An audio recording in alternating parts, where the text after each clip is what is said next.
അപ്പോൾ ഇന്ന് നമുക്ക് ഇത് വെച്ച് കളിക്കാം. ഇത് പൊട്ടിക്കാതെ.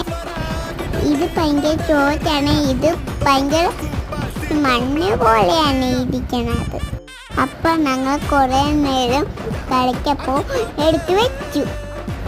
അപ്പം ഞങ്ങൾ ഇതുകൊണ്ട് പിച്ച ഉണ്ടാക്കാൻ പോവാണ്. അത് നല്ല ഉണ്ടല്ലേ കാണാൻ. അപ്പം എല്ലാവരും ലൈക്കും സബ്സ്ക്രൈബും ചെയ്യണം. അപ്പം ഇഷ്ടമായല്ലേ? അപ്പം നമുക്ക് ഇത് എടുത്ത് വെക്കാം. ഒരു ചുമോറ്റം മീതി എടുത്താലോ? ആ കൊള്ളാണ്. ചുമോറ്റം ഒത്തിരി. അപ്പം ഇത്രയേ ഉള്ളൂ. ചാച്ച ഉമ്മ.